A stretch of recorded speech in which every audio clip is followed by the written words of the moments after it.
everybody, and welcome along to PSGL Season 31. We are back for some more PSGL action. Well, if you've seen the first lobby tonight, then my oh my, you're in for a real treat. And what a great race we had in the Esports Invitational last night as well. Absolutely incredible. But we are here to bring you some more Silverstone action ready for the Grand Prix this weekend. My name is Jessica Ball, and for those of you that don't know me, I am the PS F1 commentator for this season, and I'm also the head of broadcasting here. But I'm not alone tonight. Joining me in the commentary box to your right, it is Joshua Birch. How you doing? I'm doing very well, thank you, Jess. Good evening to you, and good evening to everyone as well. I'm ready to go, isn't it? This has been waiting for the past couple of months to get going again with F1 22 as well. A whole new game, new cars, new tyres, new handling system. It just looks absolutely fantastic as well, and I'm loving it. And sat down in the commentary box and some wonderful cheers as well. I'm literally ready to just sit back and enjoy the season, because this is going to be one of the best ever here on PSGL. Yes, indeed. And for those of you that didn't get the hint for the lovely comfy chairs, we are sponsored by GT Omega. It was announced on Monday that PSGL is proudly sponsored by them, and they do a lot for their sim racing rigs and for their chairs as well. You can get 5% off using the code that is provided on the Discord. So make sure you check it out, and it'll also be put in the chat as well. So thank you to the guys at GT Omega for supporting Premier Scene Gaming Leagues for Season 31. And on the brand new game as well, F1 22, which has had some new changes in terms of tyre regulations. Even the cars are in change as well, and also some new features such as the immersive pit stops and formation laps to think about. So brand new to the game as well, and also setups as well. They're not going to use those because a lot of people only had the game for a few days. So this is a chance for people to get used to the new features that this game has to offer.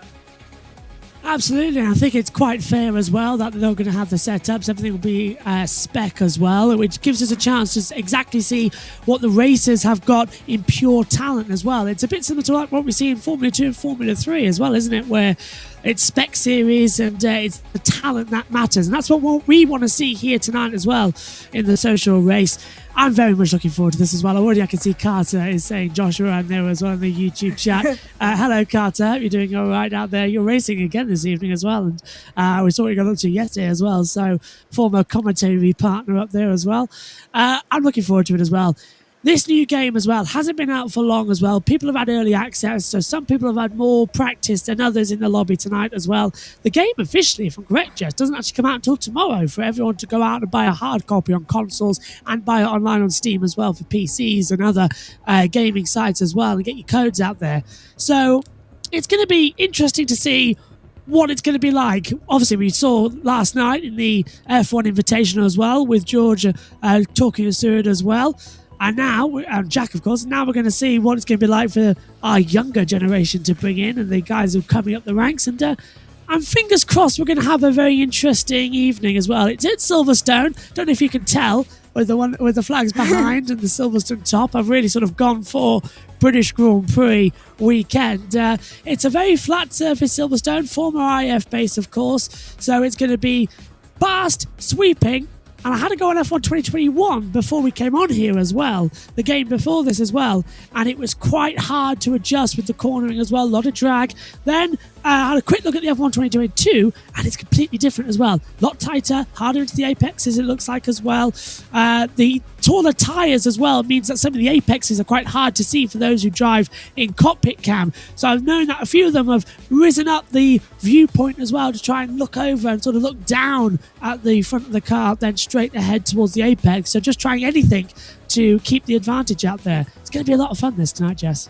Yeah, it is. And we're about to get started with our qualifying session. But before we do that, we may as well talk about what the drivers have in store throughout this season. We start on the 21st of July for the PC players on a Thursday around Austria in Spielberg.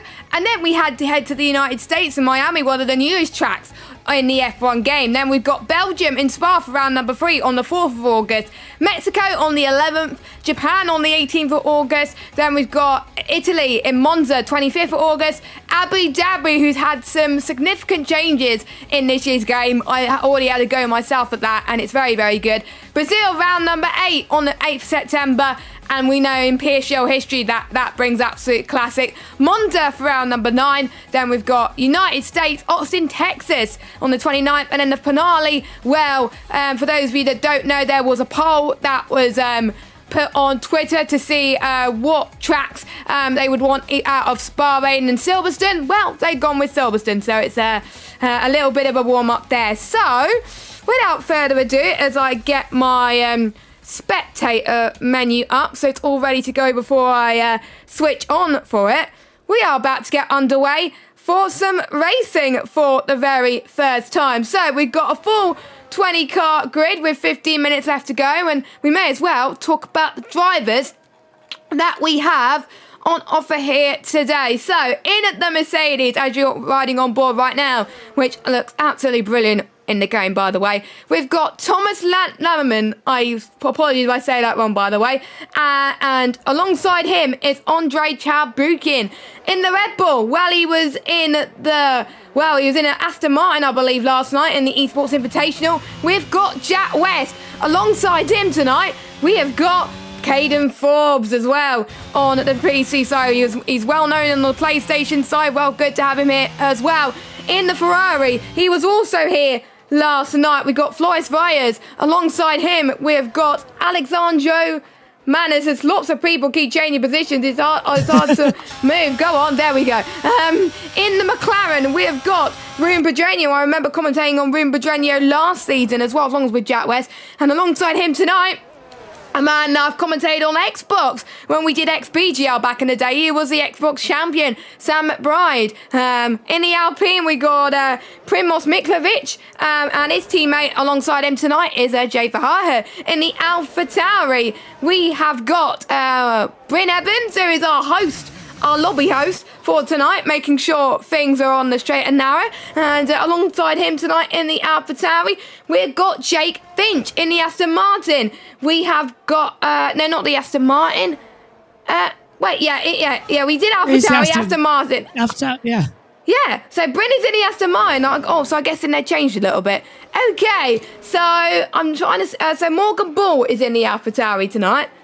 They're confusing me. It's annoying. I should. They probably updated it after I did the notes. But we've got Morgan Bull and Svetkov here racing tonight as well. In the Williams, we have got is there in the Williams. We got Journey Dodge van in the Williams, and that looks very, very good, by the way. And alongside him, we've got Sergio Sabrino, who's currently in the pit. In the Alfa Romeo, we got another driver who was here last night, Cartalundi. A lot of Cartalundi fans in the chat. So, there always is. Yeah. And to be fair, he was a driver who I commentated on in PCF2 last season. Did an incredible job when he got moved up. And was near the top of the pecking order as well. So great to see him here. And his teammate for tonight is Pablo Armengo. And in the Haas, we have got Yang Hadlev. I'm sorry, I'm not going to get these names right, but I'm not going to be commentating on PC this season, so it doesn't matter if I get these wrong. Well, it does matter because obviously it's PSGL. I'm the head of commentary. I'm meant to be getting these right. And the final driver tonight is Soko in the Haas as well. So these drivers, Josh, well, they are all drivers from PCF2 to PCF4, F5, I believe. So they were invited by Connor to have a tryout on this year's game as well. We're starting to see some lap times come through. 127.0 from Ruben Pedreño at the moment, closely followed by Floris Reyes with a 127.091. And we saw Floris Reyes really took to the game yesterday as well. Had a good qualifying session. Got knocked out in Q2 though, but had a very, very good race. Well, some of the guys that raced last night may have an advantage against these lot, but all of them are using preset setups, and majority of people I asked have gone for the preset 2 setup, which is kind of what it is like it was last season, where most people have gone for that as well. So good to see Ruben Pedreño at the top, but nice to see Floris Reyes up there. Absolutely, and of course the guys who raced yesterday will have had the track experience, the car experience. Basically, they've had a race or practice day before anybody else. Not to say that that's not going to stop everybody who hasn't actually done a racing competition this year, hasn't been in the time trials. We've seen a lot on the Twitter and in our own PSGL Discord as well about the fact that Codemasters already need to fix the time trials, because that's going to start affecting when we come to pick our runners and riders for the PCF2 all the way down to 5, as you said, Jess. So the time trials is what we use to sort of work out who's quick and who's not and place them in the right category so you can move up. So with that not working, it's been a problem. But it's given us commentators knowledge that they have been practicing. And as they come down, lovely little sort of sheen underneath the bridge there down the Wellington Strait, as we saw Jan coming through there for the SHZ in the house in the back. Ideally, for the guys who raced yesterday, you are going to already have your ideal racing line markers put up. So when you go down towards part of the track, you'll know exactly where to turn in, how much brake to take, how much of a gear to be in, whether in 5th or 4th. So you're going through Copse Corner, you'll keep it in 4th gear. As off the track goes Sam McBride as well, down at the exit of Maggots and Beckett's and into Chapel. Jack West looking quite strong out there on an outlap. Go on, Jess. Well, just a note that Josh is currently installing the game right now because he forgot that he was meant to do it. So he's installing the game right now. Hopefully, it should be installed by the time the end of quali. But if not, we've got a workaround. It's all good. But anyway, we're running on board with Sam McBride now as he heads towards Brooklands into Luffield now as well. And the engine sounds, I have to say, are a lot better compared to F1 2021 as well. The attention to detail on this game already is incredible, and the graphics as well is quite good as well. A lot of cars in the way for some of these drivers, but hopefully they should move out the way pretty soon as well. Sam McBride currently sitting in P4 at this moment in time as he heads towards Maggots, Beckett and into Chapel then as well, taking it very, very differently compared to F1 2021 as well. And people are going to keep an eye on the track limit warnings as well. And Silverstone is quite a familiar track as well because, the Pro Exhibition drivers are at Silverstone this weekend for the British Grand Prix, and I know quite a few guys are at Silverstone in real life. Lucky people. I wanted to get tickets for that, but they sold out a lot earlier this year than I thought. So the day I was thinking of buying it sold out, which was annoying. But anyway, Sam McBride up to the line. That is P2. So Josh, we got McLaren 1-2 at the moment. And what a way as well to have it here at Silverstone with the McLaren 1-2 as well. So beautiful handling on that lap as well from McBride as well as it came down as well. I got so into that. I thought I was watching live pictures. I'm slightly behind. Yes, I did a Moeism and forget the game as well. So shoot me before the start of the season. Anyway, I think it was absolutely fantastic as well, that lap time there. McLaren 1-2, perfect as well. Already, I've seen a lot of people commenting that the McLaren seems to be the better car to handle, which is weird. We are in a set up of everyone having the same running order, but there are going to be things that people have the psychological that one car is better to drive than the other. I know personally, when I'm in games as well, I always find the Mercedes is more better to drive when it's in a normal I'm trying to think of the right word, what's it called, it's already preset, that's it. So it's preset. It's not set up for how the cars would be in real life so that they're all normal. I find the Mercedes is a better car to drive compared to that of the Red Bull from last year. So Red Bull arguably had the better car on the last year's F1 game, but it was a personal preference as well. So people are already favouring the McLaren, and I like the look of that as well. And I'm looking at some of my PCF4 lot as well out there racing. I can see Duzvan on my screen, Jess, currently down in 12th position as well. Running up last year, always in the top 2 in PCF1. Was the champion. Can he come back this year and fight it? Hopefully so. And I think we've got a new top time as well coming up. Yes, we do. Flores Valles, 126.767. The first man into the 126s, which is great to see. We'll hopefully see more people there. At the moment, we've got Sergio Sobrino on his lap right now as he heads towards Stowe corner. He's got about 5 or 6 tenths to find to get in into the 126s.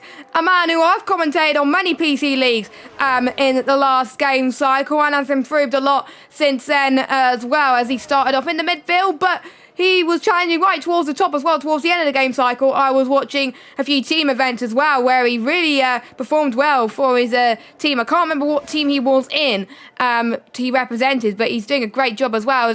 Soko, a PCF2 drive from last season, has got a 5-place grid penalty, collision with Thomas Lamanen. Well, that's not a good way to start. But luckily, it's only a social race, and it's not a league race, because otherwise it would stir up a few fellas, but they're obviously going to carry on as normal. So it looks like he's going to start near the back, which is not ideal with 5 minutes 30 left to go.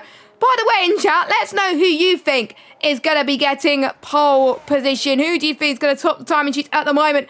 Will Flores Baez get pole? Will Rune Bedreño get pole? Or any of the F2 guys get it? Or maybe the F3 guys? Ben Evans, for example. Jay Verhaar as well. And obviously your guys as well from F4 as well.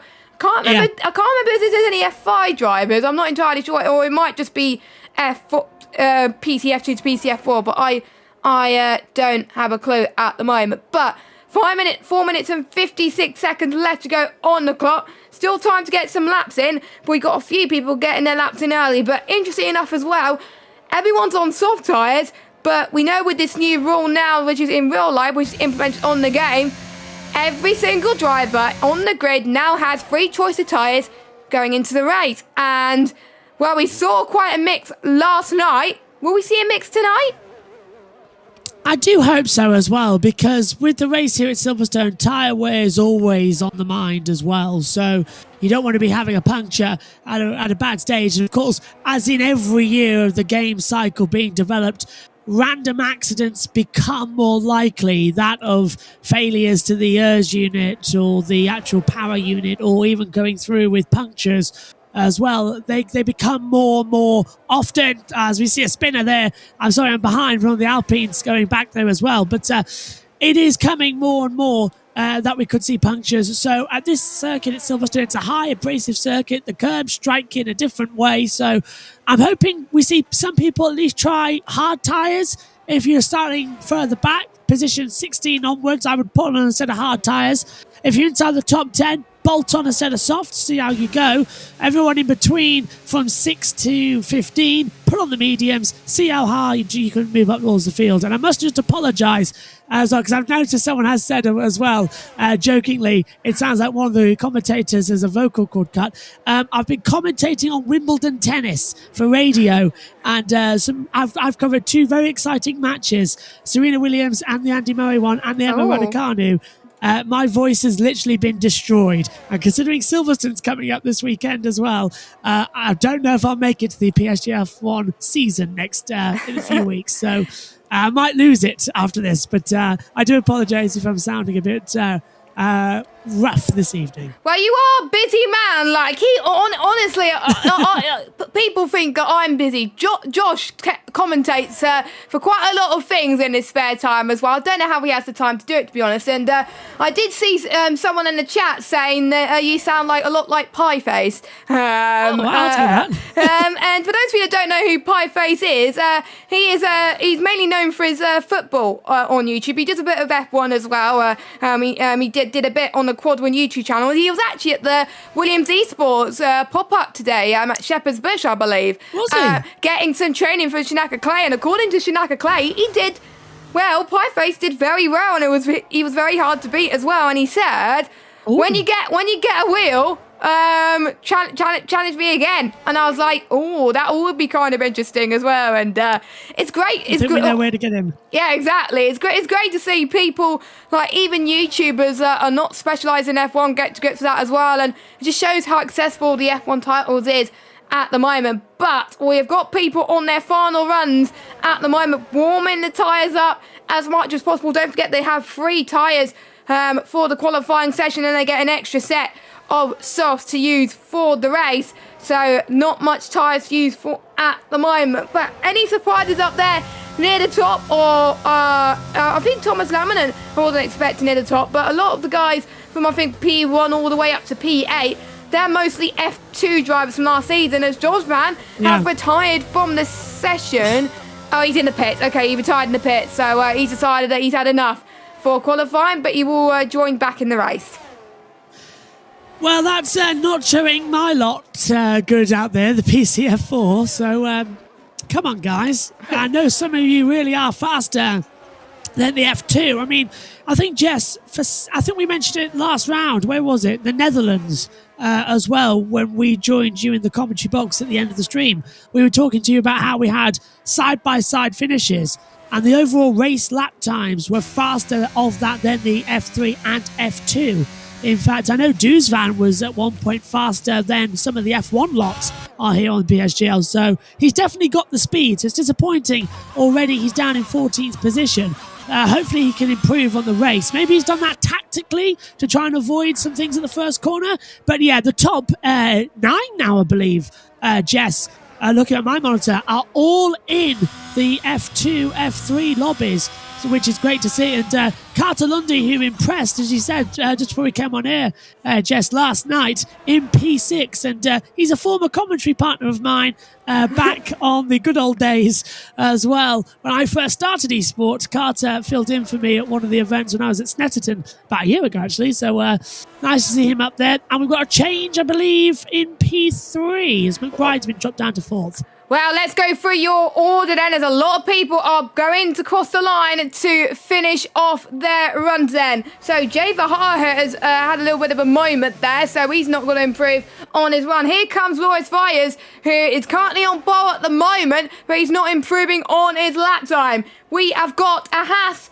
car about to cross the line. He can only manage P7 for now. We got an Alfa Romeo, that's Carter Lundy. He can only manage 9th. We got Mercedes in P12 at the moment. Well, he's not P12 at the moment. He goes all the way up to 4th position. Primoz Miklovic is about to go towards Club and Vale. Vale and Club corner. I need to get my corners right. He is unfortunately invalidated his run. The other Ferrari of Alessandro Maras in the P15 at the moment. Ferrari's obviously being plagued with issues in the real life race a few weeks ago in Canada. Let's hope they don't have it in Silverstone. But that is it then. No one can improve Floris Fire's time with a 126.767. He is on pole for today's the second social race of the evening. Need to get my book now to see what the pole time was last year in F1 as I get that open to tell you, because I reckon that was an absolute blaster lap time for comparison as well. Where are we? I've gone past. I'm in Hungary now. Silverstone. Pole time last year, 1:28.617. As well. That was the fastest lap. So I believe 1:26. Just we're 2 seconds faster than the race lap last year on the actual F1. Who says esports isn't competitive? That is insanity. Absolute insanity. Well, that's why we like F1 esports. And to be honest, even Jordan Jack was saying it in the esports invitational last night. The F1 esports team pay attention not just to the F1 esports tiers, but they pay attention to like the lower tiers as well, just to see whether they may have up-and-coming talent coming up soon. So we've got Floris Fires on pole, Ruben Pedreño in P2, Sam McBride in P3, Thomas Laminen in P4, Andre Tabukin in 5th place. Great to see him up there. Jake Finch as well. I believe he was F3 last season. Very impressive for him.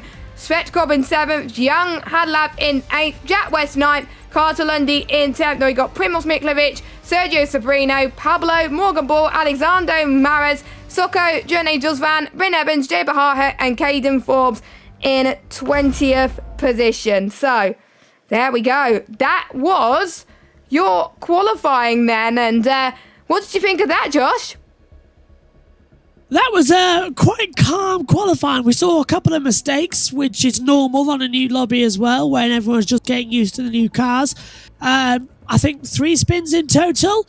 Everyone went out there, set as many lap times as they possibly could, of course, with no practice. So I think that went swimmingly, absolutely perfectly. I'm surprised some of the F4 lot aren't further up the grid. I'm surprised, to be fair, that Carter Lundy isn't that far up the grid as well. I thought he'd be right up there having improvements. But I think We expected the shift, didn't we, between the F2, F3, F4 lot, so pole position is not a surprise to me. Definitely not, and the times were so close as well. It's absolutely incredible, and this early in the game cycle is absolutely incredible. But before we head to the race action, we are going through, and we will be taking through a short 30-second break.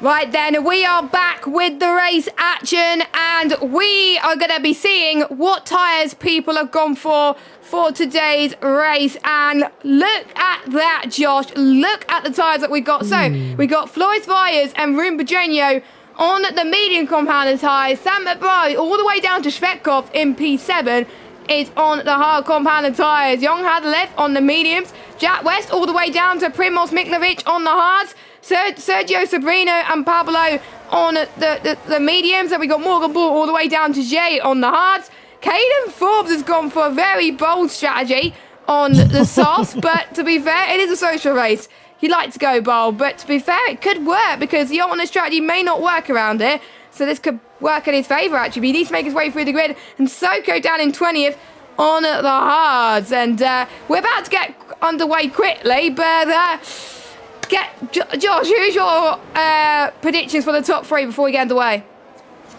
I think we're going to have McBride up there as well. I think Jake Fitch is looking quite good out there. I'll still stay with Flores at the top there. I think that's going to be the number one in the Ferrari. Just look how good it looks coming down the start-finish straight as well. Sorry, the start-finish. Where's my brain going? He came down the back half and into Vale as well. So this is going to be fun, Jess. I'm looking forward to seeing this race as well. Fingers crossed they keep it clean. It may be a social race, but we all know racers. They are going to take this incredibly seriously. They want the first blood in their first F1 2022 races. And of course, they may have done a couple of online 5-lappers, but this is where it counts. This is the business end. And for the first time, Jess, they're lining up manually. So let's hope nobody makes those errors and goes straight on. To you. And they can angle themselves differently, and they can position themselves offensively or defensively. But anyway, the 5 red lights are coming up on your screen right now. Flores Valles on pole, Rune Pedreño alongside. It's time for the second social race of the evening, and we are underway. It looks like it's a decent start for Rune Pedreño, decent start for both the McLarens actually, but Flores Valles gets underway well too. The two Mercedes doing quite well as well. A few movers and shakers down the background as well as they move past Abbey and into Farm Gerb as well. Any problems in the background? Oh, there's a bit of a spinner. That's an Aston Martin that's gone off. That is Svetkov down in P20. Not a start that he would have wanted. Carter Lendy tries to get past on the inside of Sergio Sobrino into the Wellington Straight. No DRS yet, but they're still trying to make moves, and Sobrino tries to fight back, heading towards Luffield as Jake Finn just had a bit of a spin.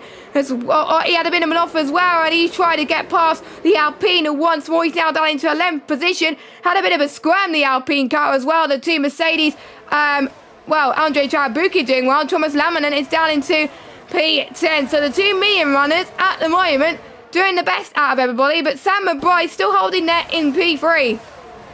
What a superb start. Everyone was side by side, exactly what they needed as well, just testing out the new cars as well. Of course, visibility is less than normal with the 20 to 18-inch tyres as well as they come down as well. Side by side we saw as well, coming through Cops Corner. We saw how difficult that could be last year with Verstappen and Hamilton. The eSport drivers, though, they have no fear at all. Perfect start. Already, the Ferrari has a 5/10 advantage. The two McLaren being left in the dust. What a perfect start. And as well, few spinners on the opening lap, some of them due to contact, some of them just taking too much revs and the car's just spinning out on them down in the first corner. Caden Forbes as well down into 20th position. Svetkov back up to 18th place. Well, now he's out the race. 3 seconds back.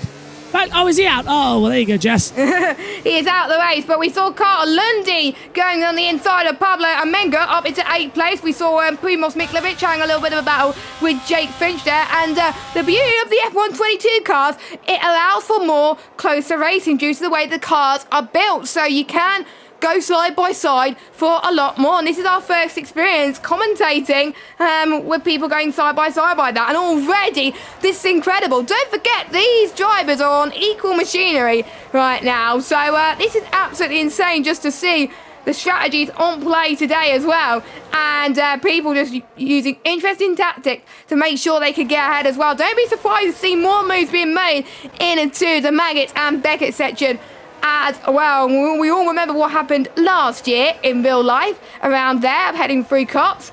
Don't want to go through too much at the moment as well, as William Madroni actually has closed in a little bit to Floris Vyers in P1, 4/10 of a second now as well. The DRS warp coming to effect on lap 3.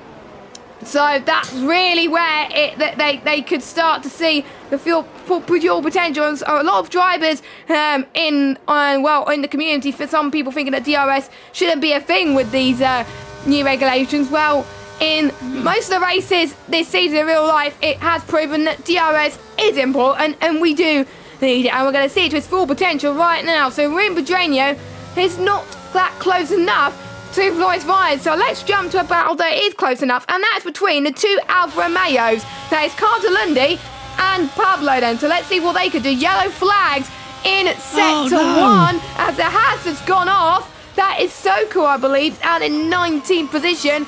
He had a spin, unfortunately. As I need to figure out. 17. Yeah, 17. So Vierge and Fault has got past him. That gap was 2 tenths between them as well. But so close racing so far today. And I think as well, you were mentioning about how DRS as well, the new regulations were designed so that DRS became more of an opportunity to pass, not to pass as well. The cars themselves making the difference with the ground effect as well. And the new game has done perfectly in keeping that spirit of the new regulations intact. They are following each other perfectly as well. No one's getting a big enough gap. I think the gap between the top two as well, the Ruben to Sam, the gap is 1.8 seconds, but everyone else within a second. So that DRS will give them the advantage straight down as well in the back half of this sector. 2 DRS zones, one down the Wellington Straight and one down the Hangar Straight, Jess. Yes, quite a lot of action happening at the moment as we already got our first pit, and that's Morgan Ball that's retired in the pit lane. So his race, unfortunately, has come to an abrupt end, but we are going to start to see the Haas driver of Jan Hadalev trying to catch Jack West on the hard compounded tyres. Now, we don't know what the strategy is going to be. Most people would say soft to medium or medium to soft. Well, with a lot of people on the hard tyres, they may get hard to soft or even hard to medium. We'll have to wait and see. We don't know how much tyre wear is a thing on the F122 game. Who knows? They could be a 2-star. Tyre degradation could be much worse compared to the F1 2021 game. We will have to wait and see who is made of the right stuff today. Don't forget, this is preset only. Clear weather, reduced safety car as well, so safety cars will come out at a reduced race at the moment. And there's quite a lot of people stuck in that DRS training, like we saw last night in PCF1 Invitational, and obviously in real life and last season. DRS trained is not a good thing to be in, and the best time to get a move is when you're near the front with Ruben Pedreño. But again, he can't get close enough either, and I have to say, Floris is holding off Ruben Pedreño very well. Yeah, holding off perfectly, and the DRS trains here at Silverstone even worse. It's a very hard track to overtake at. You're talking about tyre wear. I was talking about this in qualifying. Silverstone is an abrasive circuit as well. It has no elevation change, with it being a former RAF base back in the Second World War as well. So literally flat as a pancake, and can just shred your tyres with the lateral rollover you get when you turn to the corners. It's simulated quite well on these F1 games as well. Codemasters are really trying to go in detail with how the car reacts to the surface as well. They've really have got better with it as well, as their technology for games has grown over the years. So it allows the drivers here on the esports series as well to be more at one with the car as well. Instead of feeling like you're driving it virtually, you get all the feedback as well that you're actually driving a car. And to control one one of these F1 cars as well is a very difficult, demanding thing. So massive respect to everyone out there as well as they bravely sort of throw themselves in to the complete unknown. James Allen once described the regulation change as a giant leap into the unknown. That's what all 17 remaining drivers are doing here today. But this battle for the lead, Jess, that you're focusing on right now as well, is hotting up. 4 tenths between them, looking good as you're dropping roundabout when I'm saying that. Over to you. Yes, we'll see if Ruben Badreno could use his EOS 2 fall advantage and see if we can try and get past Flores Fires again to no avail, unfortunately, as well. And we will possibly start to see the medium runners coming in about 5, 6, 7 laps time potentially as well, on to maybe the hards or a bit later for the soft compound, the tyres potentially too. And don't forget, it's going to be quite hot in real life in Silverstone this weekend as well. 6 teams, by the way, have a base in the United Kingdom. So a lot of home Grand Prix for the teams. And don't forget, we've got some British drivers as well being represented in real life. Of course, we've got obviously the 7-time world champion Lewis Hamilton. We've got Lando Norris, and we've got Lewis Hamilton's teammate George Russell as well. And George Russell likes to be called Mr. Consistency. Well, there's quite a lot of consistent drivers tonight in terms of their lap times. Keeping it steady, keeping it calm and collected. It's nice to see how patient they are. Quite a lot of them already, even though we're a few days into the game cycle, they're not messing around straight away. They want to learn how hard or easy it is to follow cars on the F1 22 game, because they've got to get used to it in a few weeks' time when we start for real. And don't forget also, Josh, sign-ups are open if drivers who play the F1 games are interested in signing up for our leagues. Just check out our Discord and you can just sign up for those as well. Evaluation info for the evaluation races will be open tomorrow as well, so you can find out which track the evaluation races will be taking place, and everybody will have to take part in that. Jack West has easily getting past, trying to get past Andre Tarabuka to the left-hand side, heading in towards Stowe Corner. And does he get the job done? Yes, he does. And Andre Tarabuka thought he was going to go for send that into club, but he did not. But Jack West is up into 4th position and is already starting to making ground on the 2 McLaren boys. And I'll tell you what, Jess, he'd lined that one up perfectly, coming through Maggott and Beckett's well. Got a great run out of Chapel, just sent it round the outside as well. Jack West shut the door perfectly. That was akin to Mansell versus PK. PK's been a hot topic last couple of days, hasn't he? Yes. So very nice to see some beating down as well coming through as well. So great job there from Jack West as well.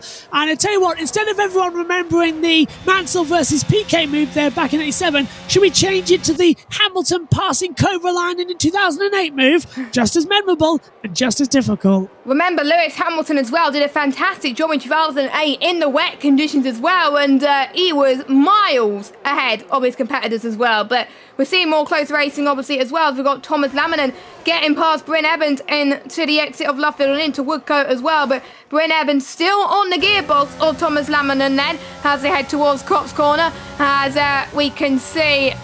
Just look at how you can go on board. You can see how close you could go to the gearbox as well without losing that much downforce. Has quite a few time penalties already on the board, as we saw just now, unfortunately. So hopefully that is a thing they'll probably be testing. Which corners can they track extend with gaining an advantage and which they can't. Obviously the stewards will be keeping a close detail as well in the stewards briefings. Obviously we will be visiting Silverstone on basically on the full PSGL calendar towards the end of the season, and they're not going to be racing Silverstone in PCF1. They'll be in Bahrain next week as well, which I'm obviously very, very excited as well. Gap still stable between Flores Fires and Ruben Badreno as well. Let us know who you're supporting in the chat. We've got a few people supporting Jack West in the chat as well, as Jack West is doing well on those hard tyres as well. We saw that in the last game the hards were not used at all, really. I think it was only used in places like Monaco and tracks like Singapore, where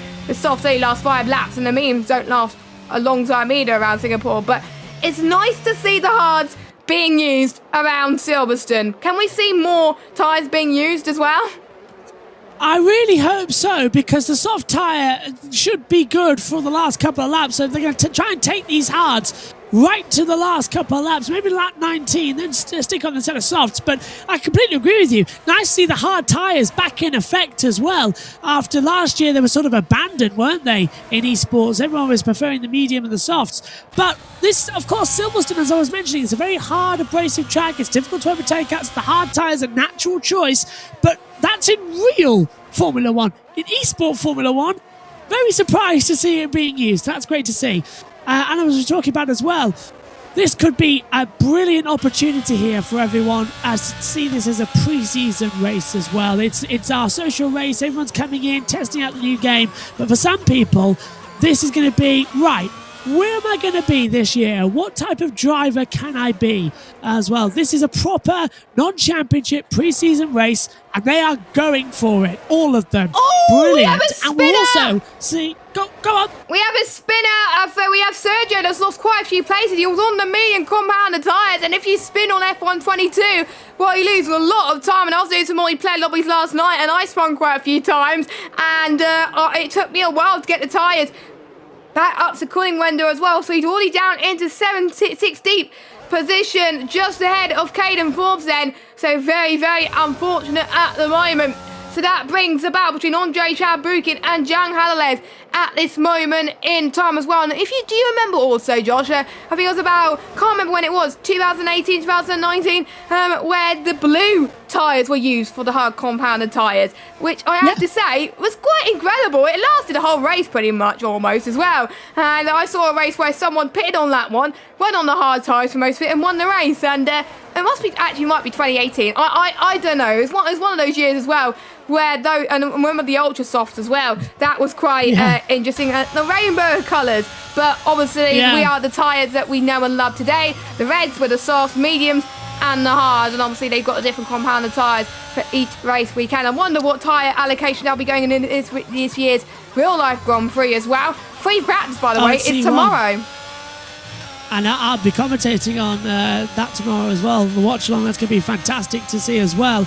Exactly what is going to be due to be a wet race this weekend as well. Actually, you said about the humidity being high, but the rain should dampen out, so it's going to be a very tricky race for everyone this weekend. In terms of those tyres you want about, I remember the rainbow tyres that everyone got absolutely sick of.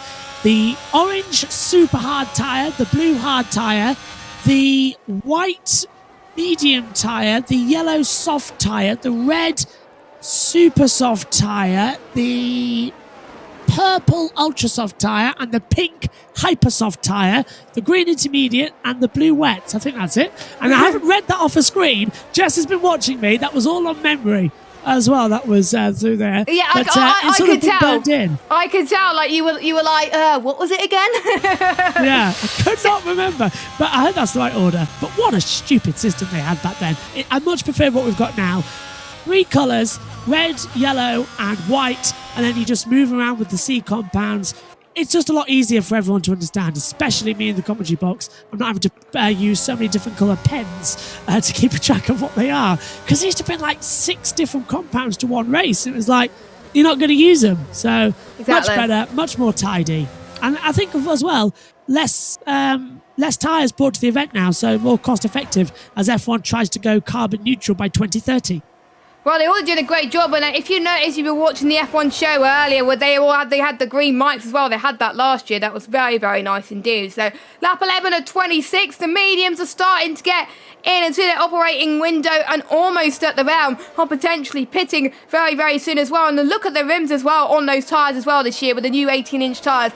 Absolutely incredible, and no one is edging to go for a move yet on these guys, but we've got to draw our attention to this DRS train from around about Sam McBride's area all the way to Carter Lundy. So a battle for P3. I know it's a social race, but they want to get the competition done nice and early, because if you win any social races, this will give you the momentum going into the actual season as well. I can potentially beat them in the real life races, but obviously they will have setups as well, as we almost saw Carter Lundy going for a move there. That was very tight as well with his Alfa Romeo teammate as well. We've seen Carter Lundy go for very brave moves as well, and to be honest, He is a man who's improved quite a bit, and a nice. I believe is he Canadian? I'm not. Yes, Yeah, yes. he is Canadian. He is Canadian. He's going to try and go for a move. Now he has got much overtake, so he couldn't quite do it. But Alesso trying to get the move on Jake Finch then. As we head towards Stowe Corner, he got it done up to 9th position. Carter Lundy is up to 7 because we got our first pitter. Don't forget, immersive pit stops. They have a button which the game tells them where they have to turn into their grid space. They have an augmented reality element. We can't see it on screen. We can't tell if it's late or early or optimal or good. The only people that can tell that is the drivers, and hopefully we won't see a situation that the tyres or the wing get stuck, but it looks like a pretty decent start from Pablo, so I'm guessing that his stop was optimal because that was a very quick stop from him, so well done to him. He's on the hard tyres, so he's not going for the softs then. He thinks the soft won't make it to the end. That is interesting. He's down in 16th at the moment, but the undercut could be quite powerful here. One of the longest pit lane losses on the calendar, Josh. I'm very surprised that he's come in at around about half distance as well. Lap 12 and 26 as well. So lap 13 would have been half distance, what he's going on to now. And he's taken the mediums to the end. Surely that's a bit of a... Hards. I don't know if that's meant to happen. Because, has he gone to hards? Yeah. So that's an interesting call to come in now and put the hard tyres on. Because... I don't know. That doesn't feel right to me. He's lost too much track position to then go into hard tyres. He's going to play an interesting game.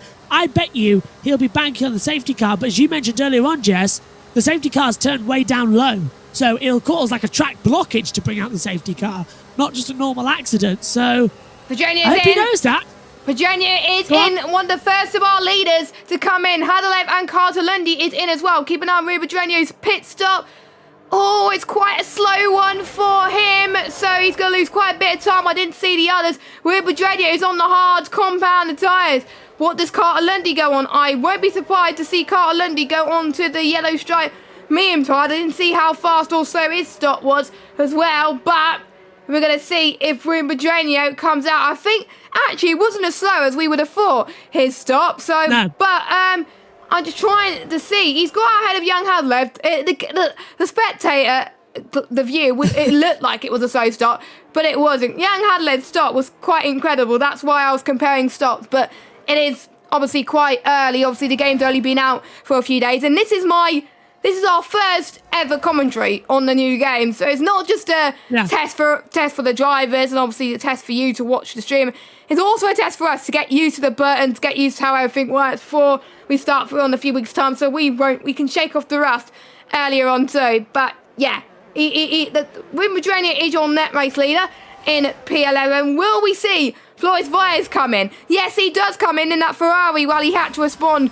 And the question is, will the undercut or overcut work on this game? Because he stayed out pretty much a few laps later compared to everybody else. So we will see what Floris Valles can do. So, let me just move my mic out the way because it's a bit too loud for some people. I do apologise. As, Floris Valles also goes on to the hard compound of tyres then as well. And luckily there's a ghosting system in the pit lane because it was almost an unsafe release there. So we'll keep an eye on where is Ruben Virginia. So Ruben Virginia is going towards the final corner. And we'll see where Floris Valles is. Floris Valles, he's got ahead of Ruben Virginia. The overcuts worked. I tell you what, Jess, this is turning into a fantastic little battle of a race, isn't it? It may be, as she said earlier, the socials, but this is close. Look at that. I'm just watching one of the replays. What was it? 6 or 7 cars trailing down pit road, all in the perfect line, and they're all on the medium compound tyre. A much better improvement out there. But Alessandro taking the lead of the race, 4/10 to Bryn Evans as well. And Bryn, who is hosting the lobby tonight as well, and has invited us all in. I suppose we have to be a bit kinder to him as well, as he's been so kind to do it for us. But up into P2, 13 uphill hard tyres. Whoa! Go on, Jess. Oh my God, he cut the grass quite a bit there. Jesus Christ, how on earth did he save that? Oh, I don't know. That was probably definitely a warning or a penalty there. I'm almost certain of it. But yeah, Bryn Evans has been, honestly, he was going to go into the pits there, but he thought better of it, whereas his rival Alessandro Maris is in the pits then. So I think we're going to see a few people onto the medium tyres, but Bryn Evans has been an admin for PSGL for quite a long time, hosting the lobbies as well, being one of the most more trustworthy admins and reliable admins as well. So obviously thank you to him for all his hard work, and I believe you'll be doing some in the F122 game as well. Alessandra Maris goes into the pits on a set of the medium tyres. Jake Finch will be going on to the mediums as well, and I was expecting soft to mediums or mediums to soft, but we're seeing hard to mediums. Well, if people are expecting the strategies to be like F1 2021, well, we've got another thing coming. Could we see exactly the same in real life if it's dry? Well, we probably won't see it if it's raining the whole time, but we'll keep an eye on Flores Vias. Well, the people that just put on the softs, they're now dropping back to the positions that they were before. But look at Ruben Virginia, he's all over the back of Flores Vias. Sam McBride and Andre Trabuca going side by side into the Brooklands Luffield complex as well. Sam McBride onto the left hand side then as we head towards Woodcote as well. Andre Trabuca couldn't quite defend that, and Sam McBride goes and stays in sixth position as well. And look at that train, we've got Sam McBride, Andre Trabuca, Jack West and Carl Talundi as well. If any of those drivers make a mistake, well, Carl Talundi could just say, you know what, I can squeeze past all of you and I'll be absolutely fine if we've got more time penalties. Anyway, I think we could see more moves being made because they're on a faster tyre. So let's watch Andre Trabuca actually.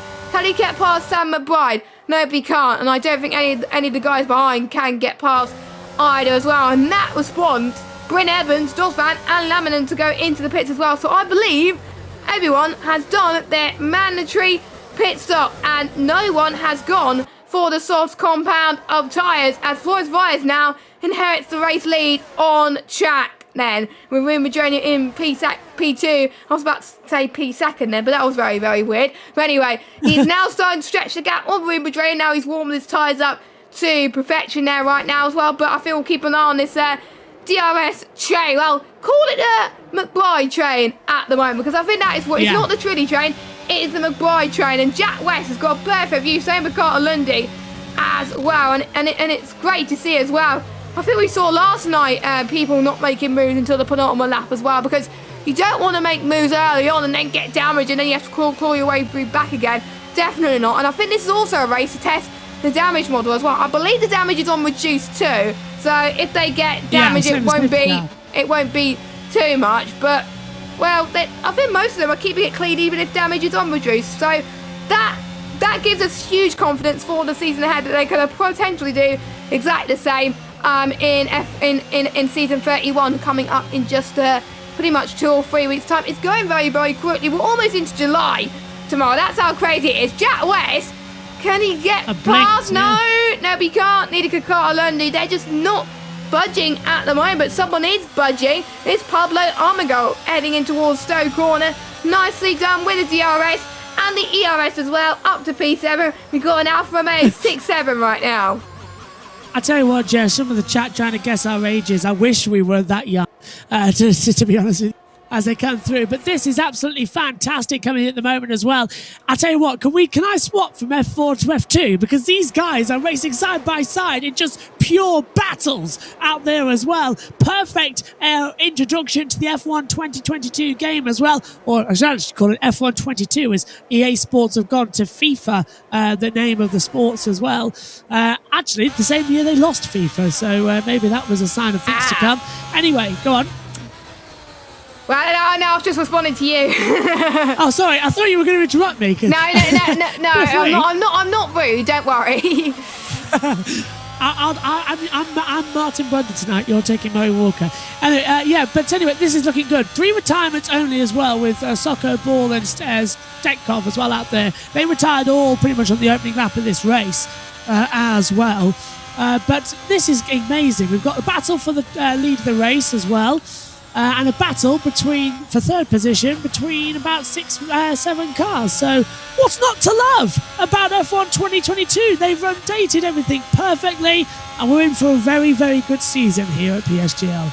Definitely with more comfy chairs. And I have to say, touch wood, no lobby problems at the moment, which is great to see. Yeah. And this is And don't forget, the game was out on Tuesday as well, and I was expecting to be a little bit of bugs in this lobby, but there's hardly been any in terms of stability. It's actually been pretty decent to watch around Silverstone, so hopefully it's like this in the actual season as well. And I think they've only introduced new features, F1 Life and Supercars, and kept most of it the same, and to be honest, I like that, because to be honest, they were focusing a lot more on the stability, making sure the game behaves as it should as well, and the handling's a lot better as well. And I think with them introducing only a few new features, it just helps with the multiplayer side, because a lot of their player base is from League Racing, and I think their main goal, I've spoken to quite a few guys from Codemasters, their main goal also is to try and make sure that the multiplayer lobbies are as stable as possible, so people can enjoy their League Racing as well at the moment. As Bryn Evans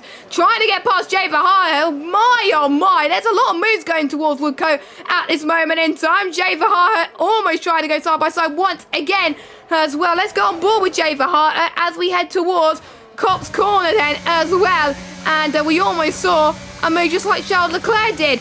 Well, Lewis Hamilton did on Charles Leclerc last year around Silverstone. We could see exactly the same in real life as well. We see the clothing speed from the Alpine car of Jay doing absolutely incredible. He's using 22% of ERS then, and both of them are harvesting as well. Jay to the left-hand side, in towards Stowe Corner. Can he get the move done? I think he can. He holds it together as well and keeps the line as incredible as possible. Jay's up to 11. I think I saw some moves in the in front of them as well. As we're seeing, I think, George Van trying to make a move. And Sergio is out of the race. He's retired in the pit lane. And I think that's where most of the retirements have been. I think I've been retiring from the pit lane. That's why we haven't seen any safety cars at the moment, which is a bit of a shame. But I'm just liking the train at the moment. But, oh, there's another battle going on as well. Andre Charbukin gets the moves done on Sam McBride. Wow, that was, I have to say, that was an incredible move as well. He waited for it. He didn't want to go for a move straight away when he pitted onto those medium compounder tyres. He waited for the prime moment to get close to Sam McBride. And you could get 2/10 close to a car in F1 2021 and you lose a lot of downforce. But on this game, when you're 1/10 behind, you're not losing any downforce. You're having good racing, and I love it. I'll tell you one thing as well, it's taken 19 laps, but this is on state 11 of installing, so it might just get there for the end of the race. But anyway, you are right, this is what we want to look forward to in this season as well. I'm more excited right now standing in the commentary box than I have been in the previous PSGL season, because last year it was very difficult for the cars to follow each other. They were all over the place. So many people complaining of handling as well. The setups were never quite right. This year, stack setup at the moment, yes, but they are following each other perfectly. They're getting in groups, they're getting in positions, they're getting more opportunities to overtake. This is just what we were asking for. So I think a big tick for Codemasters there. I'm seeing some people complaining about some bugs in some lobbies. We've been very fortunate in this one that we haven't had any bugs. Touch wood, yeah. Commentators curse coming, they've already said. But I think we're in for an interesting one. This is launch week. We've got an awful long way to go as well. What is it, another 2 weeks before the next patch when we start our season? I don't have a clue, but the actual release date is tomorrow, because I think I know a few people watching this have got the standard edition, so not long to wait. 7 a.m. UK time on all platforms, and I just pray that Steam gets it right this time tomorrow, because we don't want a lot of people to miss out. But I think for those of us on Steam that did pre-order the Champions Edition, like myself, and logged on to the game before 4 p.m. today, well, we got 4,000 XP due to delays on Steam, because we couldn't get on something about 3 p.m., 4 p.m., something like that, when the game was meant to be out at 7. But anyway, luckily it was all good in the end, and I kind of wish there was something more. But 4,000 XP for podium pass is a lot better than nothing, as we're seeing more yellow flags as Thomas Laminen has got past Jay Verhaeghe as he's had a bit of a moment through, I think, Chapel, heading towards the Hangar Straight. So he was in the points, but now he's down in P13. What a bit of a shame here at the moment. But we did see top two fighting for their own, but because of those two fighting for position, guess who's joined the party? Andre Charbukin, Sam McBride, Jack West, Carter Lundy, and Pablo. And Young had handle it as well. We have got an 6-car fight for the lead of this race. Literally, any one of those drivers could win. Well, apart from Sam McBride, because he got a 3-second time penalty just now. Commentator's curse. On. We'll come to this curse. Roll on then, a great grandstand finish to the British Grand Prix for PSGL Social Race here at Silverstone. Come on, let's have a good race. This is it. What we've been waiting for over 2 months since we finished F1 2021 as well. A good one. Oh, and McBride with that penalty. That's not good. As you say, coming up about 20 seconds ago. Yeah, if I have it on a certain latency, then it just lags my computer. Yeah. So that's why I have it at a certain latency as well, because, well, to be honest, it doesn't make that much difference for me. But anyway, Jay gets the 3-second time penalty due to multiple warnings then as well. And we're really going to be starting to see the mediums and the hards really come into its own and see which is about as high. Is it the hards which are more durable, or is it the mediums which are a lot faster compared to the hards? Well, we did see the mediums go, I think, 13 laps on them as well. So, well, it's going to be a bit of touch and go between on whether the mediums can make it. But we're already seeing Sam McBride on the back of Andrei Chalbukin once again. But Sam McBride, I think he's got to get past quite a lot of cars to make sure he can get rid of his penalty, because he's got to get past all 3 cars and get a free and be clear on them by 3 seconds to take the win, which is gonna be hard. But never say never in Formula 1. Anything can happen, as he almost got the move done there as well. He's the closest out of anybody on track. What about Primoz Miklovic down in 10th position? He's 3 tenths behind Alexandre Maris, who's got no penalties as well. By the way, anyone with a black and white flag will get has got a time penalty. So they name some of them 3 seconds. I think some of them got 5 seconds for speeding in the pit lane. One thing I would like to, the game to introduce is to see the tyre wear and the fuel usage as well, because we used to see it on previous F1 games. I don't know why they got rid of it, and it will be very, very nice feature to see if they're running out or if they're doing okay at the moment. But Bryn Evans setting the fastest lap of the race, 1:29.0, and well, they're about to head towards the Erling Club, and they're going to be heading towards the Sir Lewis Hamilton Straight right now, obviously named after, of course, Sir Lewis Hamilton as well, who's won 7 world titles, looking to add another British Grand Prix win to his name. But we've got a lot of Lewis Hamilton has not won a win. Lewis Hamilton has not had a win this season. But we've got Max Verstappen, who's been on form. Charles Leclerc as well, looking to redeem himself after pretty much unluckiness in the past few races. Obviously, Sergio Perez won in Baku as well. More yellow flags. That is Aston Martin has gone off. That is Bryn Evans in the background. So his soft tyres not operating very well. As Sam McBride goes off a little bit and almost hits quite a lot of cars. Luckily, thank goodness the ghosting system is on. Oh my god! That is a big relief. He's disconnected. That is awful. That is awful. He was in for a battle for the lead, and he just lost it and disconnected. That is a huge shame. And well, he could still go from the end of this race with his head held high, because he's done a superb job.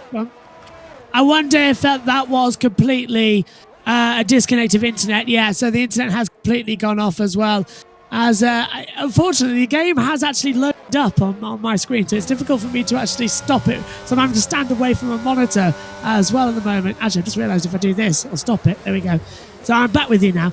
But that is a heartbreak after having such a great race to drop out with an internet drop as well. Race-ending crash, apparently, as some people are saying out there as well. But and Bryn Evans with a 5-second penalty for speeding in the pit lane, as he's now retired from the session as well, Jess. So we're down to 15.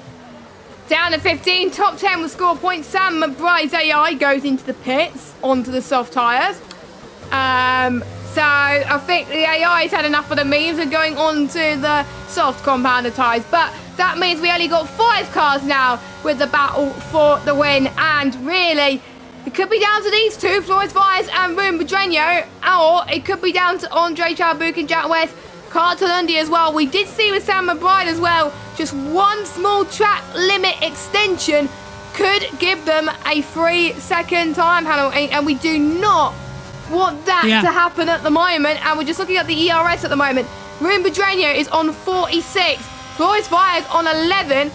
Andre Trabukin on 11 as well. Jack West, he's hardly got any ERS. So he's got a lot of work to do, and charging ERS around it is very difficult because there's hardly any breaking zones. There's only a few breaking zones. He is trying to catch up to Andre Trabukin at the moment, but we saw Rune Madrenia actually try to get past Floyd Fires once again. Floyd Fires got to time penalty. Wow. So Rune Madrenia is your net race leader.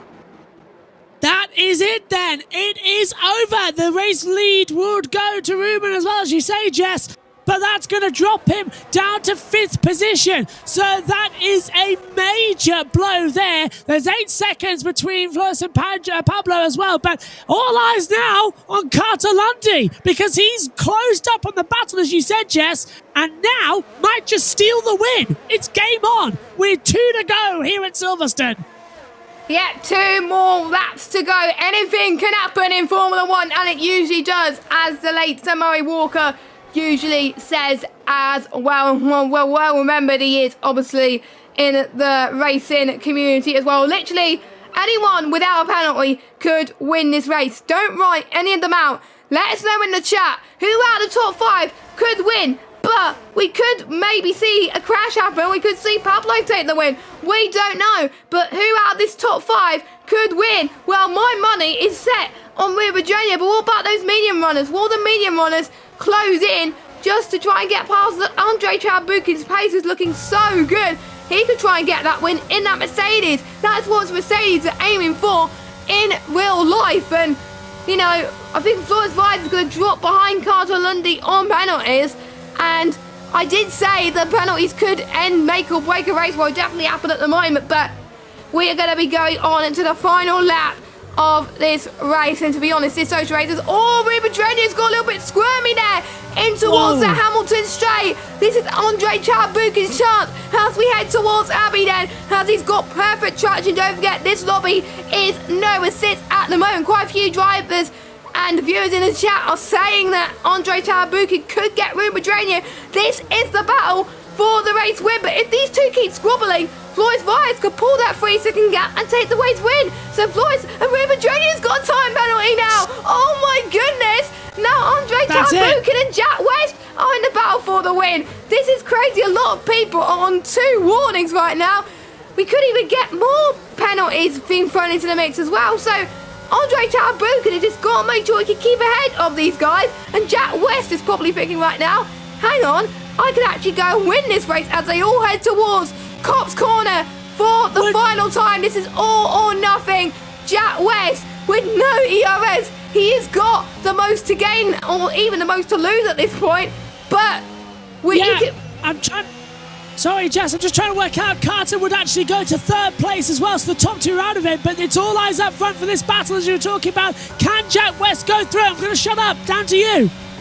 Not many major moves happening at this moment in time. So I think we're going to see the order as it is, with Andre Trabukin leading, but we got Floyd Vyers and Rune Madrenia crossing the line. They take P1 and P2 on track. What a stellar drive for them. But it's Andre Trabukin that wins the 2nd social race of the evening. Jack West comes across the line in 2nd, and Carter Lundy in P3. Floyd Vyers in P4. I'm sure you will still be happy with that, but you'll be gutted with that late race penalty. Same with Rune Madrenia as well. Pablo in 6th, Jan in 7th, Alessia Mares in 8th, Yone Dosvan in 9th, and Primos takes the final point there. And well, I have learned in league racing, if you keep it clean and get no penalties, you get rewarded for it. And Andre Trabukin has just shown that you could do that. Congratulations. Andre Trabukin has got his first ever league racing win on F1 22. Absolutely fantastic social race here at Silverstone. Perfect. And Andre, just honestly, pitch perfect at Silverstone. And he wins the Battle of Britain.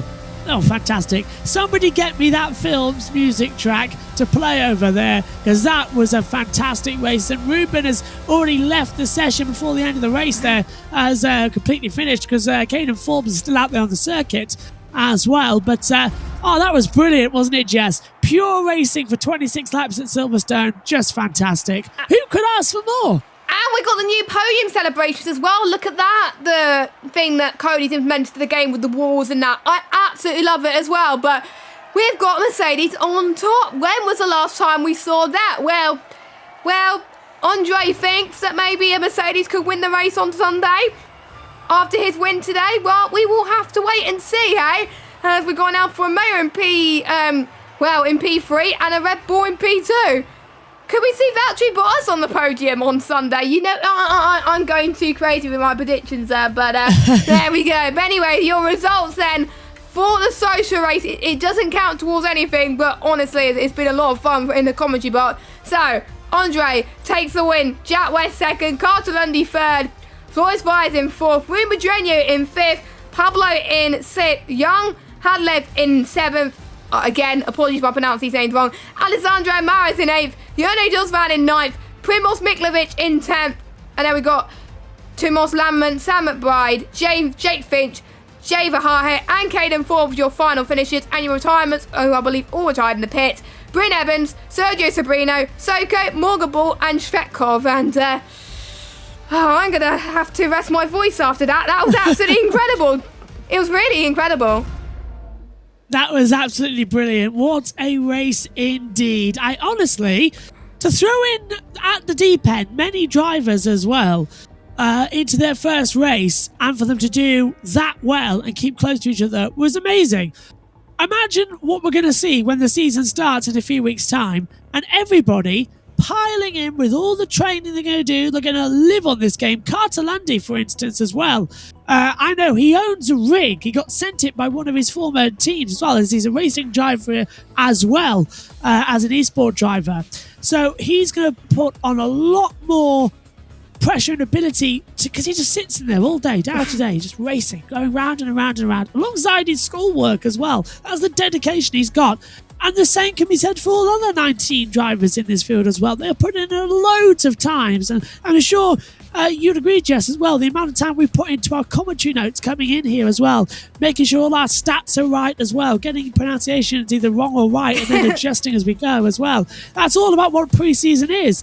But usually, the pre-season stuff isn't live. This year it is. And I'm loving it. Maybe one time, Jess, we can actually move away from pre-season and do an actual championship race together at one point. But it's been absolutely fantastic. And I think it was great. Jack West said that race was awful. I think he's a bit of tongue-in-cheek there as well from Jack. But that was great. What was your thoughts on it, Jess?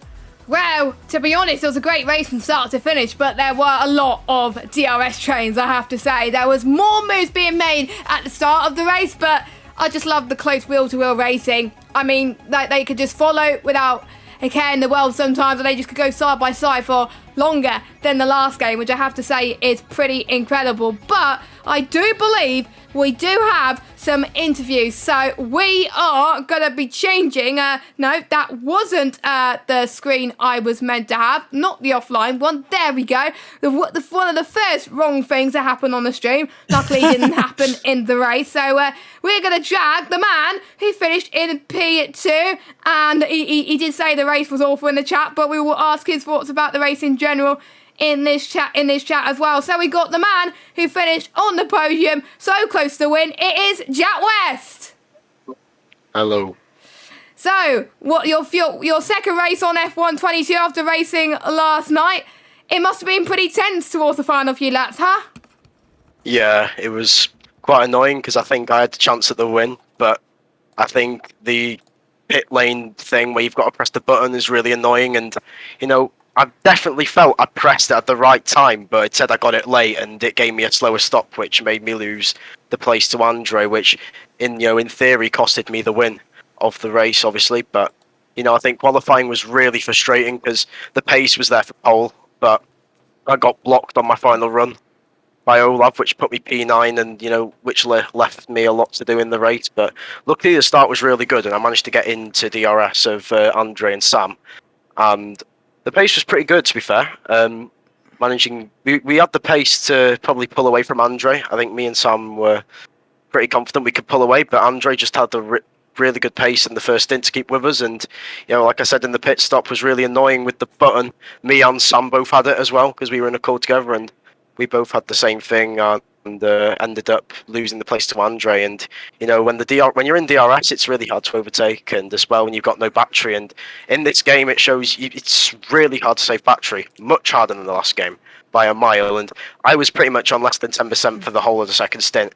I tried to save, but obviously when Sam made his mistake, I had to use it all up again to get back in DRS. So. I gave it one last push at the end, but I made a bit of a mistake at Chapel, which ruined my run. But I think I could have got him if it wasn't for that mistake. But there's a lot of stuff to learn in this game. This game is definitely more fun than the last game, and I think it's going to take much more to lose motivation. I'm really enjoying it so far, so hopefully the season can go better for me. That is great to see that you've been enjoying the racing. So obviously you only had the game for a few days as well, and how the close wheel to wheel racing as well. Were you able to follow more closer than the last game? Do you think that was why it made the racing more fun, or is there another element that's made the racing more fun? Do you think? It's the complete opposite. It's a lot harder to follow in this game. The Dirty is a lot stronger, and the DRS is a lot less effective. I think the slipstream is a lot more effective than DRS, because I saw that a lot in the race, that having DRS isn't everything on this game. You've actually got to have some race pace to stay with the leaders, because the DRS isn't really OP anymore like it was on the previous game. So you've actually got to push and have some good pace this time to stay with them. So, and the Dirty Air is a lot stronger, so as well you've got to kind of put up with it. So yeah, it's a lot harder, but at the end of the day it shows who's actually got qualifying and race pace. So I'm glad that I can show that as well. And what are your goals? Jack, sorry.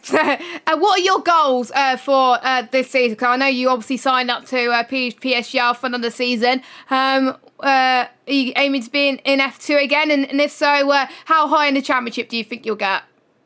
Well, yeah, obviously I'm hoping to get F2. Last season was kind of just a trial season for me on PC, just moving. But this year I've got big expectations. I want to. If I can fight for the title, but obviously, it's early doors now, and, we don't know where everyone is with, for example, people who have had the game for a month longer than others. So, you still don't really know where people are in terms of pace yet. And obviously setups are a massive feature of the game that, it's going to be, when people build setups and stuff, I think that's going to determine the pace. But I think we'll see what happens after the first two rounds, because I think that's going to be when, it's going to show everyone's true pace, I think.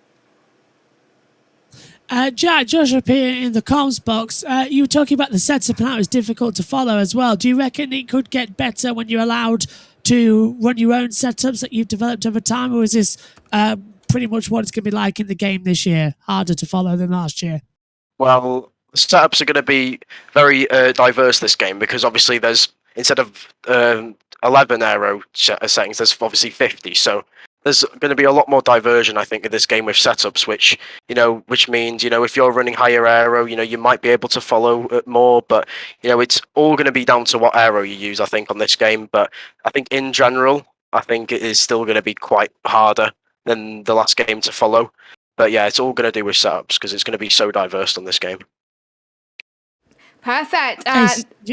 And I think we got 3 people wanting to speak to us in the commentary box. So we will leave you to it, Jack. Congratulations, and best of luck for the season ahead. And we may see you in another social race, or maybe in F1 in the future as well. So congratulations, P2, Jack West. Thank you. Right, we'll move on to. We may as well move on. Let's speak to Carter Lundy. Actually, we finished in P3, so we will bring him into the box. So, Carter Lundy, can you hear us? Hello. You're keeping it clean there. Really, really helped you there. Hardly any penalties to your name. Managing to keep in that DRS train to the very end as well. How's the race from your perspective? Well, I think I had a lot of fun that race. My second social race on this game, and I think racing is going to be quite a bit better this game. And in this race, the field was a bit spread out, and I think a lot of people were experiencing a couple of bugs, which was pretty annoying. I know there was a sound bug, which a lot of us had. But I think once a few small things are fixed, I think this could be one of the best F1 games yet. And yeah, in this race, I just had to pit a little bit too early, and then at the end, I just wanted to stay in DRS because I knew there was penalties. And yeah, first podium of the game. Yes, that's great to see. I'm glad that even though you still have the pit stop errors, I'm glad it didn't cost you a podium. So you're able to stuck in that DRS train quite effectively as well. And well, talks about. I think you also experienced formation laps for the first time and immersive as well last night and tonight as well.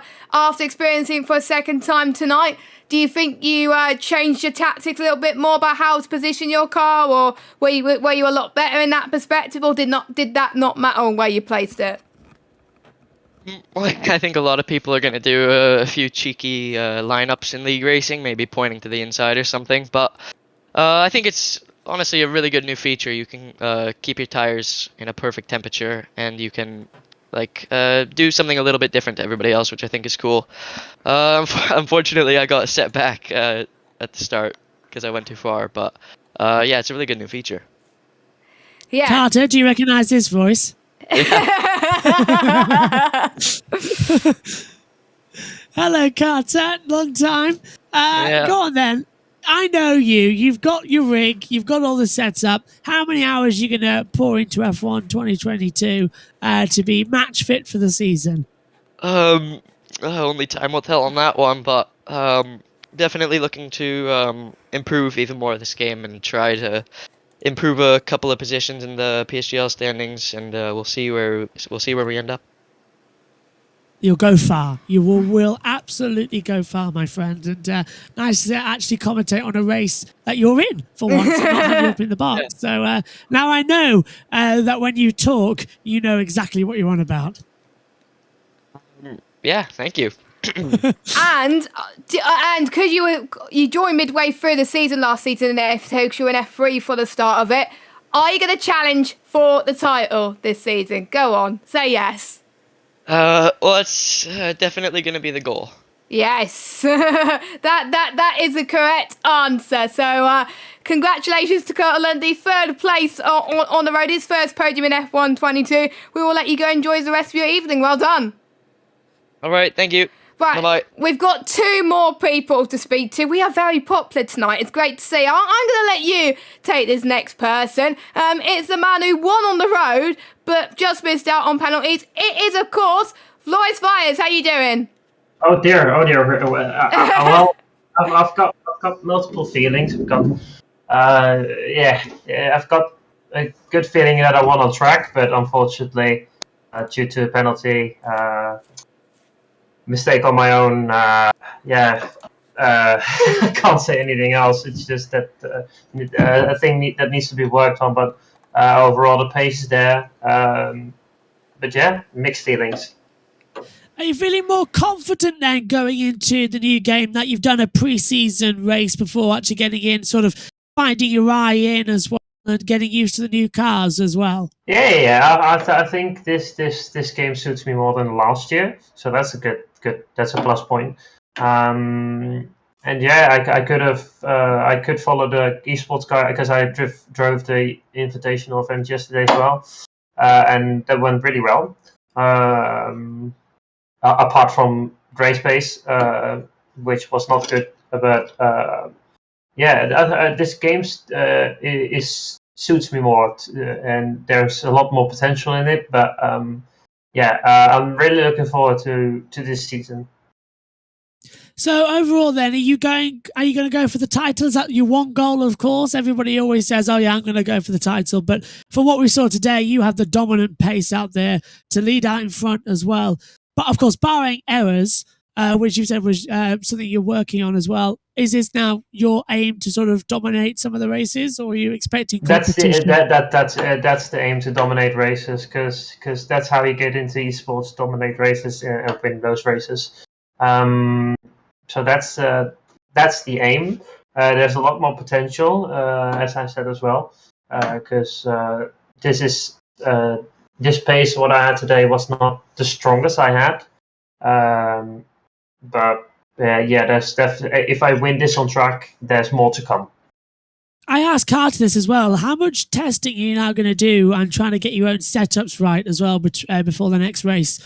Are you going to do a lot or not a lot? Do you like to go in to sort of go on the day so that you're not thinking about it No, constantly? we're going to do some experimental stuff with setup, like what Ooh. works and what doesn't.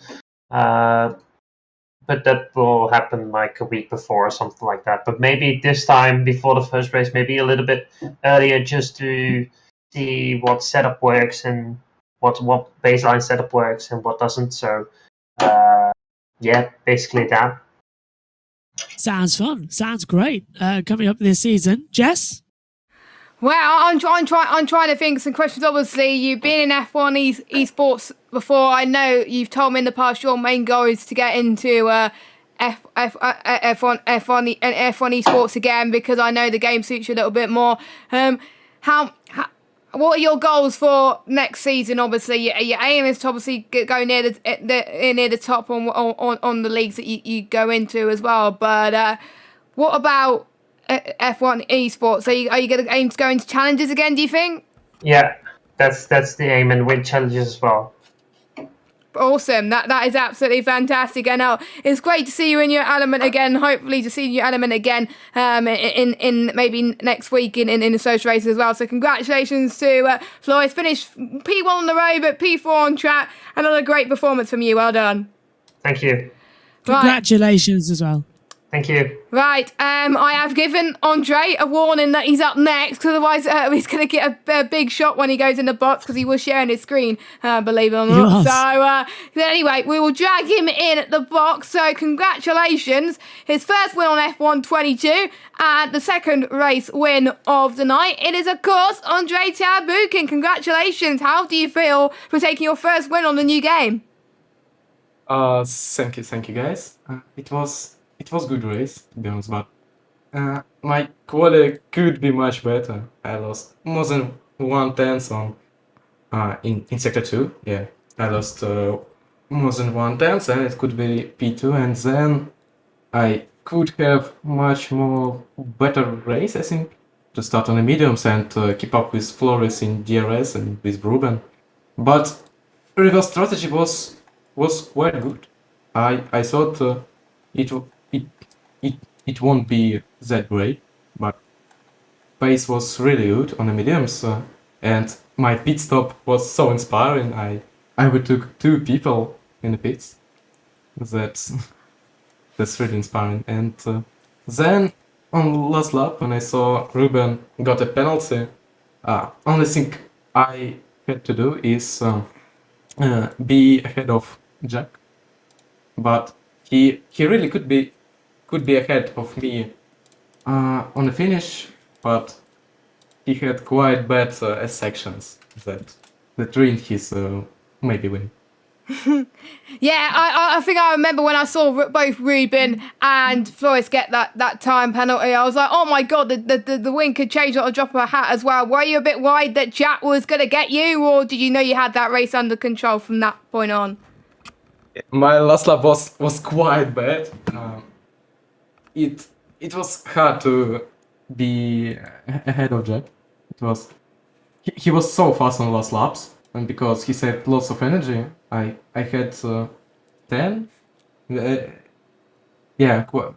around 10% of ERS, and on last straight he could overtake me.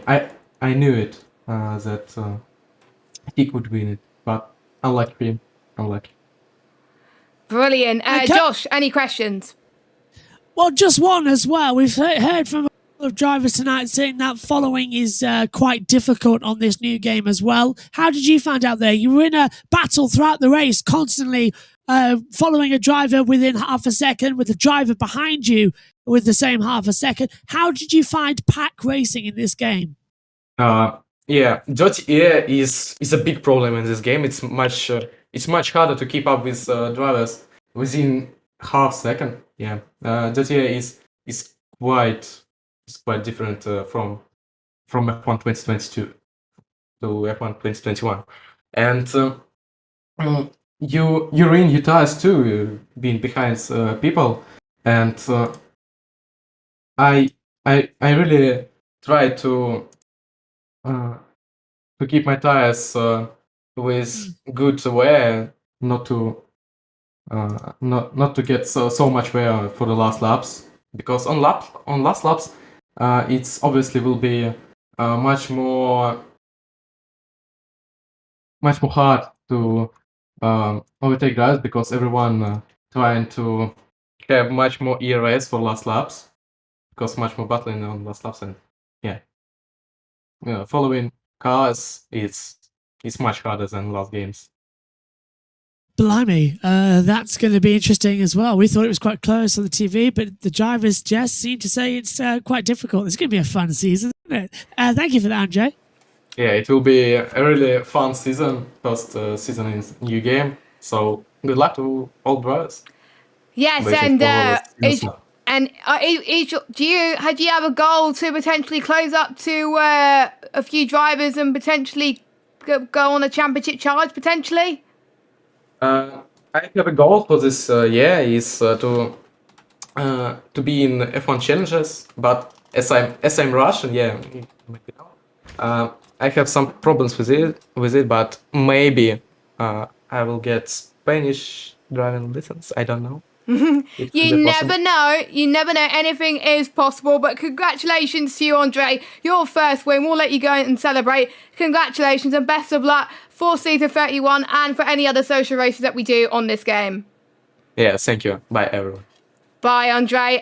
So that was our race winner then for the social races for tonight then. Honestly, that was absolutely fantastic. I kind of wish there was more, but luckily, hopefully next week we will have some more PC commentators that will have the game, so we may as well give obviously them an opportunity to have a go at commentating on the new game. I spoken to Dan earlier, Dan Field, who's commentating on PCF2. He's got the game now, so we'll be getting him in the box next Thursday hopefully, so he can commentate on the action. I think Chris Butts is going to get the game as well, but we've been treated to some absolutely jam-packed action, and I think all of you guys that are going to be watching on PC this season are going to be in for a real treat. Absolutely. This looks like it's going to be an amazing game. It looks like it's going to be another dramatic season as well, and we're going to run, was it 3 seasons this year on PSGL all across this game? Even better. So this will take us to September, October. One will take us over Christmas, nicely done, and then one more to take us towards the summer as well when we get the new game for F1 23 as well. Scary Woody saying that, but 3 seasons as well, more drama anticipated, a lot more action than in previous years. We thought the cars were quite easy to follow. The drivers are saying it's harder than ever to follow. I think we've signed up, Jess, for what is going to be a fantastic season as well, and I can't wait to watch you on PSF1 as well, and I'll be taking PCF4 with Richie as well. This is going to be brilliant. Let's bring on the year. And first of all, though, let's have some cracking racing at Silverstone this weekend in F1, F2, F3 and W Series. Oh yes, every series is coming to Silverstone. It's going to be jam-packed. I'm kind of jealous to the guys that are actually going to Silverstone, including the Pro Exhibition drivers as well. I'm sure they're going to have a terrific time as well. And it is release day tomorrow, official release day tomorrow for F1 22. So if you haven't picked up your copy of F1 22, well, it's not too late. Go and pre-order now for the standard edition. But if you want to play it now, if you have an extra 20 quid or whatever, want to buy the extra pit coins, safety cars, and the other F1 Life perks, you can get the game now for on the Champions Edition as well on all platforms as well. But also, sign-ups are open for PSGL Season 31, open to players on Steam and on PlayStation. So if you have any of those platforms, I encourage you to sign up. More information is on our Discord page, and we've had a record-breaking 1,000 sign-ups combined on PS and PlayStation. I have to say, it's pretty incredible. Thank you to those of you that signed up so far, but people have still got to do the evaluation races as well. To come to think of it, more information will be out there tomorrow. And before we go, Josh, why should people sign up to this amazing league? Because it's with the best racers out there on the planet. It's close racing, it's fast racing, it's dramatic, it's enjoyable, it's heart-wrenching. It is just fantastic. Not one other league on this planet has the level of drivers that we do here at PSGL. It is amazing as well. And plus, as well, sign up. And if you come and join us on the YouTube channel, you get a discount on these fantastic chairs that me and Jess have been sitting on all evening. In fact, I don't want to get up. It's the most comfortable I've ever been. And I hate to say that it's like, oh yeah, but you want to say that because of sponsors. No, this is generally one of the most comfortable chairs I've ever sat in my life. So it's fantastic. And people who know me know I do not say that for just anything as well. So come in, join us with this. It's going to be fantastic. And just look at the calendar we've got. Some of the greatest tracks out there as well. Austria, a fast, short track race. Everybody loves it. Miami, we saw it as well. Yes, it didn't deliver in F1, but in esports, those tracks always deliver. Look when we raced in Russia. It was always a track that delivered on esports, but not in the F1 Championship. So we're going to be absolutely swamped with great racing. So come and join us. It's going to be fantastic. So continue to sign up as well. And Connor will have to spend a couple more sleepless nights going through all your applicants as well. Just come and join us. I don't envy him at all. Honestly, it's going to be a hard decision for him and Louis to go through the placements, but they've done it before and they will do it again as well. And on the PC side of it, it's mainly no assists, but on the PS side, we cater to mostly all assist levels. So if you are interested, please do go and sign up as well. But before we go, make sure you check out our sponsors. We got Grid Rival as well. We have our own F1 22 Fantasy League for the real life season as well. If you want to predict who you think is going to do well in the British Grand Prix this weekend as well, I might sign up as well. Who knows? You could get some decent points as well. And also, one final time, GT Omega is our primary sponsor for this season, our title sponsor for this season. Make sure you can check them out. 5% off their products if you go on to our Discord and check the code and all that. That will be amazing as well. And I have to agree, I've had GT Omega chairs since December. Well, the one I've got, the red chair is on my rig at the moment, but the one I've got from PSGL, it's just so comfy. It's just your back. You have less back problems, I have to say. I could sit on this chair forever, to be fair. But yeah, make sure you check GT Omega out. They also have really good rigs as well for their cockpits as well. So check them out. The website and the link will be in the description. But our voices are gone. We're quite tired as well. We're going to go and we're going to have to let you go as well. And don't forget, there's PS social races happening on Monday at 7 p.m. and 8 p.m. And they'll be racing, I believe, around Silverstone too. So they get a bit of the action as well. And we will see some of the PS commentators take you through the action as well. But as my monitor's going to turn off in 5 minutes. Lovely. But I will sort that out in a minute. But for myself and Josh, see you all later, and we will leave you for one final time with our sponsor, GT Omega. Have a good evening, and goodbye.